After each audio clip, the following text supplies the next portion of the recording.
कह रहे हमारे आपके बीच में क्या बराबरी। हमने कहा हाँ बिल्कुल बराबरी नहीं है। गूगल पे एक जमाने में ऐसा था कि भिखारी टाइप करिए तो इमरान खान की फोटो आ जाती थी, कि भिखारी टाइप करिए तो इमरान खान की फोटो आ जाती थी।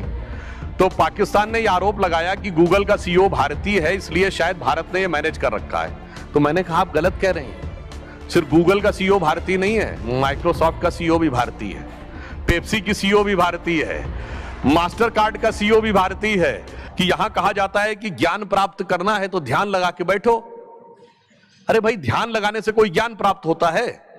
It's impossible. यह कहा जाता था if you want to attain knowledge you should go meet the people, look at the different places, study the circumstances, then you will be able to understand what the knowledge is, like what Darwin has done. आप धरती के ऊपर चलते चले जाइए, एक नगर मिलेगा, दूसरा नगर मिलेगा, एक क्षेत्र मिलेगा, दूसरा क्षेत्र मिलेगा, विविध प्रकार के लोग स्थान देखने को मिलेंगे। मगर अगर धरती के अंदर जाना शुरू करिए तो दुनिया बदली कैसे जा सकती है। कहीं पर आपको कोयला मिलेगा तो कहीं सोना मिलेगा, तो कहीं पेट्रोलियम मिलेगा, तो कहीं रत्न मिलेंगे। यानी जितनी भी चीजें ऐसी हैं जो कि जीवन को बदल सकती हैं वह अंदर आकर प्राप्त होती हैं, वह बाहर सतह पर प्राप्त नहीं होती। इसीलिए हमारे यहां कहा गया है, कबीरदास जी ने क्या कहा है, जिन खोजा तिन पाइया गहरे पानी पैठ, और जो बूढ़ा बौरन डूबन दरा रहा किनारे बैठ। और इतना ही नहीं, जब हम ध्यान लगाते हैं तो हमारी आंखों के सामने भले ही कृष्ण वर्ण हो, हमें प्रारंभ में श्याम रंग दिखता हो, परंतु जो जो हम उस रंग में उतरते चले जाते हैं, चित्त की उज्ज्वलता स्वतः उभर कर सामने आती चली जाती है। जिसे बिहारी लाल जी, जो बड़े प्रसिद्ध कवि रहे हिंदी के, उन्होंने कहा, या अनुरागी चित्त की गति समुझे नहीं कोय, ज्यों ज्यों डूबे श्याम रंग त्यों त्यों उज्जवल होए। तो अंदर जाकर हमें एक अलग प्रकार की उज्ज्वलता का आभास होता है। और जब हम अंदर जाते हैं, कभी आप ध्यान लगाते हैं, आप सब लोग तो इस विषय के बहुत दक्ष हैं, जब भी ध्यान लगाते हैं तो दो बिंदु चुनौतियां सबसे बड़ी आती हैं। पहली चुनौती यह कि मन किसी एक बिंदु पर स्थिर नहीं रहता, कभी वो एक विषय में भागता, कभी दूसरे विषय में भागता है। दूसरा, मन की सहज स्वाभाविक प्रवृत्ति अधोगामी है, नीचे की तरफ है। यदि मनुष्य के ऊपर मर्यादा, समाज, नियम, कानून के बंधन ना हो तो 100 में से 99 मनुष्य पाश्विक प्रवृत्तियों की तरफ बढ़ने की संभावना रहती। यानी जो जी में आए वो करें और जो जी में चाहें उसको ग्रहण कर लें।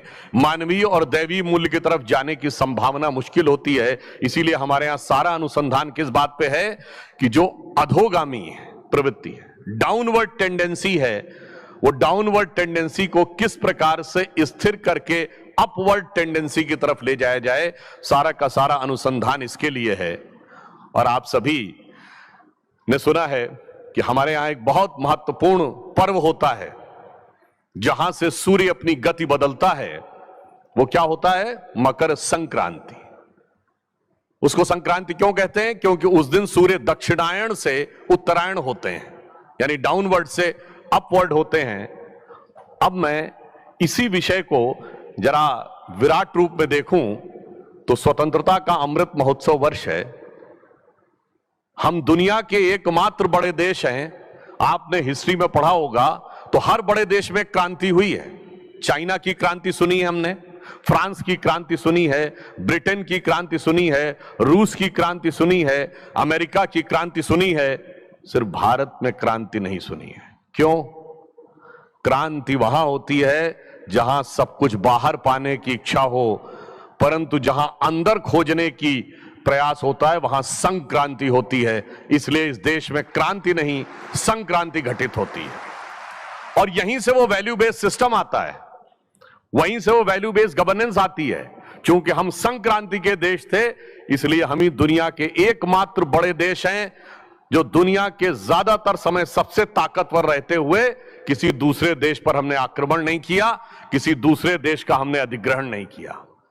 हमारे यहां इन्वेजन का कोई कॉन्सेप्ट ही नहीं था, क्योंकि हमें दुनिया को नहीं जीतना था, जीतना हमें अपने को था।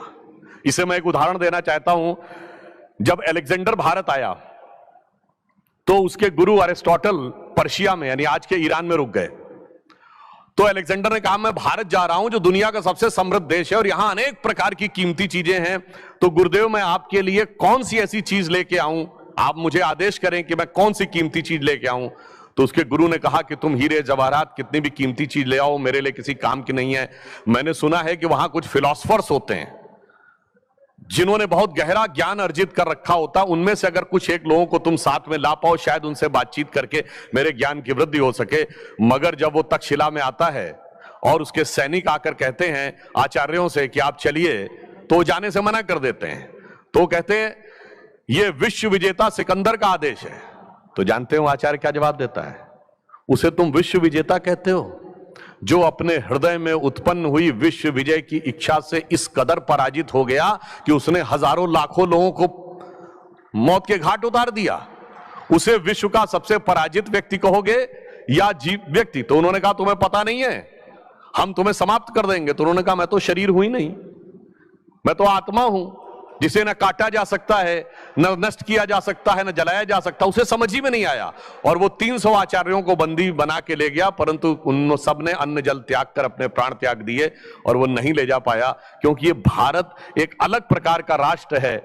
मैं एक उदाहरण देना चाहता हूं, सिर्फ आज से 60-70 साल पहले इस बात को लेकर भारत का, भारतीय संस्कृति और हिंदू धर्म का मजाक उड़ाया जाता था कि यहां कहा जाता है कि ज्ञान प्राप्त करना है तो ध्यान लगा के बैठो। अरे भाई, ध्यान लगाने से कोई ज्ञान प्राप्त होता है? It's impossible. यह कहा जाता था if you want to attain knowledge you should go meet the people, look at the different places, study the circumstances, then you will be able to understand what the knowledge is, like what Darwin has done. अब मैं पूछना चाहता हूं, आज सिर्फ 50-60 साल गुजरे हैं और नई टेक्नोलॉजी ने हमें क्या सिखाया है?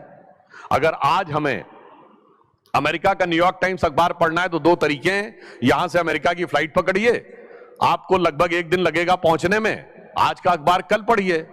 और दूसरा है कि अपने हाथ के मोबाइल में न्यूयॉर्क टाइम्स डाउनलोड करिए या कोई अखबार वॉशिंगटन पोस्ट डाउनलोड करिए या ट्रिब्यून डाउनलोड करिए और खट से पढ़ लीजिए। क्यों? ये एक डिवाइस है, डिवाइस में सपोर्टिंग सॉफ्टवेयर है और सपोर्टिंग सॉफ्टवेयर के साथ कनेक्टिंग नेटवर्क है। ठीक उसी प्रकार से हमारा शरीर एक डिवाइस है, हमारा अंतःकरण, मन, बुद्धि, चित्त, अहंकार सपोर्टिंग सॉफ्टवेयर है और ये सब नेटवर्क से कनेक्टेड है, जहां संपूर्ण ज्ञान इस आकाश में है। बस हमें उससे संबंध स्थापित करना है और स्वतः ज्ञान की अनुभूति होती है। और यहां आपने देखा कि यहां उसी प्रकार की साधना होती है, परंतु कई बार वैल्यू भटक जाए तो क्या होता है? मेरे मन में भाव आता है, जब यह संस्थान शुरू हुआ, मैंने पढ़ा 1937 में सिंध में, जो आज के हैदराबाद, सिंध में जो आज के पाकिस्तान में था, वहां प्रारंभ हुए, वहां से यहां आ गए। और जानते क्या होता है? जब इस ढंग की पुण्य प्रताप की चीजें किसी स्थान से बदलती हैं तो उस स्थान की गरिमा, उस स्थान का प्रभाव वह भी समाप्त हो जाता है। आज 75 वर्ष स्वतंत्रता के हुए हम, और जहां से आपका संस्थान शुरू हुआ था, इन दोनों जगहों के मुकाम में कितना अंतर आ गया। मैं पहले इस विषय का उल्लेख कर चुका हूं कि एक बार मैं टीवी डिबेट में था और पाकिस्तान की एक पत्रकार महोदया कहने लगी कि अरे हमारे आपके बीच में क्या बराबरी? हमने कहा हाँ बिल्कुल बराबरी नहीं है। उन्होंने कहा कि भाई आपके अमेरिका में बहुत बड़े बड़े लोग हैं, इसलिए आप अपने हिसाब से चीजें मैनिपुलेट कर लेते हैं, क्योंकि उस जमाने में गूगल के ऊपर कुछ लिखा जाता था तो कुछ ऐसी चीज आ जाती थी जिसको लेकर उनको बड़ा कष्ट था उस जमाने में। मतलब मैं इस विषय का यहां उल्लेख नहीं करना चाहता, फिर भी कह देता हूं। गूगल पे एक जमाने में ऐसा था कि भिखारी टाइप करिए तो इमरान खान की फोटो आ जाती थी।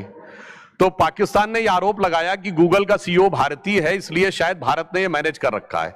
तो मैंने कहा आप गलत कह रहे हैं, सिर्फ गूगल का सीईओ भारतीय नहीं है, माइक्रोसॉफ्ट का सीईओ भी भारतीय है, पेप्सी की सीईओ भी भारतीय है, मास्टर कार्ड का सीईओ भी भारतीय है। और इतना ही नहीं, एक जमाने में जो सबसे बड़ा सिटी बैंक है उसका सीईओ भी भारतीय था। हमारे यहाँ बहुत बड़ी बड़ी कंपनियों के चीफ हैं, मगर आप और हम साथ साथ चले थे। आपके यहाँ भी बहुत से चीफ हैं, लश्कर-ए-तैयबा का चीफ है, जैश-ए-मोहम्मद का चीफ है, अल-कायदा का चीफ है। तो यह दर्शाता है कि अगर आप वैल्यू से भटक जाते हैं तो आप कहां से कहां पहुंच जाते हैं। इसलिए मैं सिर्फ यह कहना चाहूंगा कि आज जैसा कि अभी बताया आप कि यह डायमंड हॉल है और यह डायमंड जुबली है। हमारा स्वतंत्रता का अमृत महोत्सव पूर्ण हुआ है। प्रधानमंत्री श्री नरेंद्र मोदी जी ने कहा है कि यह पूर्ण नहीं हुआ है, यह अमृत काल की शुरुआत है। यह अमृत काल की प्रथम अरुणिमा है जो अगले 25 वर्षों में भारत को वहां पर पहुंचाना है जो इसका वास्तविक भवितव्य था, और उस सब के लिए हमको प्रयास करना है। और वह भवितव्य क्या था? वह भवितव्य यह था कि हम दुनिया में उठेंगे तो सिर्फ एक सुपर पावर बनने के लिए नहीं।